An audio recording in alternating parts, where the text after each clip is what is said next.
किसान साथियों, अगर आपने गेहूं की बुआई की है तो यह वीडियो आपके लिए काफ़ी इंपॉर्टेंट है। आज के इस वीडियो में हम बात करने वाले हैं गेहूं की फसल में खरपतवार नियंत्रण के बारे में। दोस्तों, आप देख पा रहे होंगे कि गेहूं की फसल काफ़ी अच्छी अंकुरित हुई है, लेकिन साथ ही साथ खरपतवार भी निकल आए हैं।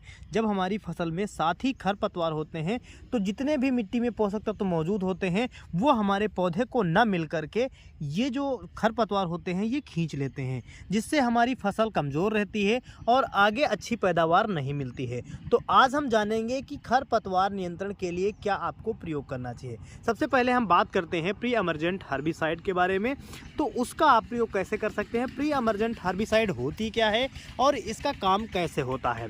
दोस्तों, सबसे ज़रूरी ये है कि अगर आप गेहूं की या सरसों की बुआई करने जा रहे हैं तो सबसे पहले प्री एमर्जेंट हर्बिसाइड यानी जब गेहूं की बुआई आप कर दें, बुआई के ठीक तुरंत बाद से लेकर के आप 24 घंटे तक अपनी फसल में प्री एमर्जेंट हर्बिसाइड जैसे कि एक अवकीरा आती है जो गेहूं की फसल के लिए स्पेशल बनाई गई है। अगर आप अपनी गेहूं की फसल में अवकीरा का प्रयोग करेंगे तो आपकी फसल में खरपतवार निकलेंगे ही नहीं।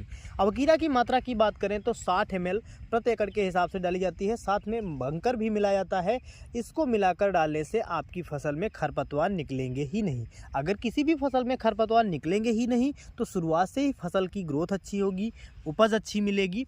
तो दोस्तों, अब हम बात करते हैं कि अवकीरा के अलावा, क्योंकि ये थोड़ा महंगा प्रोडक्ट है, कई सारे किसान भाई नहीं डाल पाते हैं, तो उनको क्या करना चाहिए, उनको पेंडीमेथिलिन डालनी चाहिए। सेम अवकीरा की तरह काम करती है, जिसमें अवकीरा जो है उसमें भी पेंडीमेथिलिन का कुछ समावेश होता है। लेकिन अगर आप पेंडीमेथिलिन डालते हैं तो उसमें आपका खर्चा कम आता है। अगर आप अवकीरा डालते हैं तो खर्चा ज़्यादा आ जाता है। लेकिन अवकीरा केवल गेहूं के लिए होती है और पेंडीमेथिलिन आप किसी भी फसल में उपयोग में ला सकते हैं, सरसों भी और गेहूं की फसल में भी डाल सकते हैं।